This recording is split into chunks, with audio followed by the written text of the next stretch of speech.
All right, I'm going to show you how to make the fondant icing or frosting that you're going to make. And the fondant icing is kind of like Play-Doh. You're going to use it for a lot of your fine character details on your house. But it is a fondant. You have to make it the day before. It needs to set up for 24 hours before it can be used.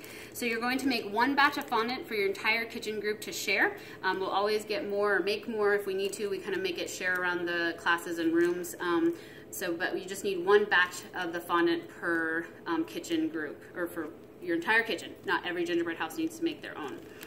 So you're going to start with an entire bag of miniature marshmallows, and what we're going to do is we're going to stick them into a glass bowl or a plastic, one of your white plastic bowls in your kitchen unit. And then you're going to add a tablespoon of water to your marshmallows, and you're just going to give them a gentle stir, and then we're going to microwave them in the microwave for 30-second increments. We're going to microwave them for 30 seconds. We're going to check them at 30 seconds and give them a stir. And even if they don't look like they've melted at all, you still need to stir it every 30 seconds because they will melt in different areas. And if you burn them, it's not going to work. So you want to make sure that every 30 seconds you're stirring it, and you want to just melt them until you can just very lastly see their shapes. You don't want to over melt it, otherwise it makes your fondant very sticky and very hard to work with. Okay, I've melted the marshmallows for 30 seconds and stirred them. You can still see that their shape is still intact, but when I stir it, it's going to take it to the final melted consistency that we want it to. So you want to stir, scrape all the way around the sides, the bottom of the bowl, and you can see that you might have a little bit of shapes of the marshmallows, but you're not over melting it or over burning them or anything. So this is good. So we're going to go ahead and set this aside. What you need to do is you're going to find your sifters in your kitchens. These should be in cabinet 13. They might be in your baking cabinet as well. But for the fondant, you do need to sift your powdered sugar. So you need to sift it in, put your powdered sugar in here, and then sift it, and then you need to measure out 4 cups of powdered sugar. So this is going to make it nice, light, and fluffy. Should look like this. And then you need to measure out your 4 cups of powdered sugar. I already have 4 cups sifted and ready to go over here. So I'm going to go ahead and begin the process of mixing your powdered sugar into the marshmallow mixture here.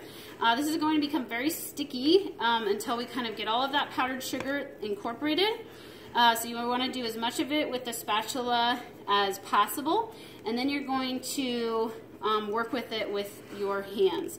So basically this is a folding technique where you're going down the sides of the bowl and across the bottom, and then you're just working it in as best as you can. So from here, at this point in time, we've worked in kind of as much as we can with the spatula. So what we're going to do is we're going to work it in with our hands at this point in time. Okay, so to be able to work with the fondant and to not have it stick all over your hands, what you're going to do is spray a little cooking spray onto your hands and just kind of rub it tops and bottoms like it is a lotion here. And we are going to get to incorporate the rest of it with your hands. When you go into your fondant, you need to keep your fingers together. Don't keep fingers like this, because then you're going to have a web of marshmallow stickiness all over your hands. So you want to just take it and you're just going to fold in, and you're going to use your hands. Keep those fingers together, especially as you dig down the sides.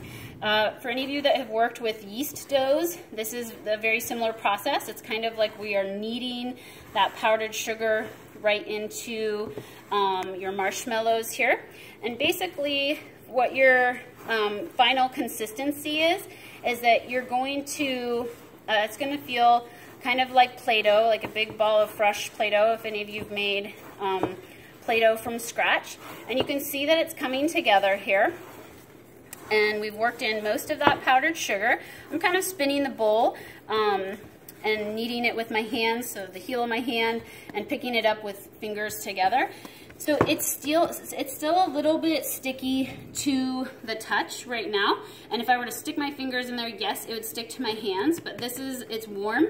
But this is kind of what your final product should look like. And so right now, what's gonna be most important is that we wrap it so that no air gets exposed to it. Air will dry it out.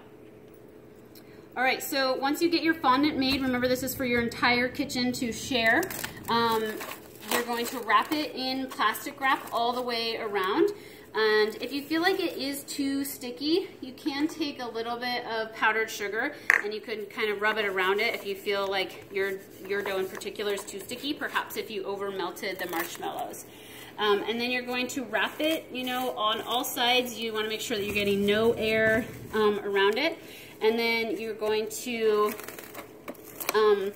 label it with your kitchen number and your period number with a piece of tape, and we're going to let it sit for 24 hours, and then the next class, if your group is ready for making characters and things with your fondant, then you can do that. With your fondant, you can dye your fondant different colors. You can paint it different colors.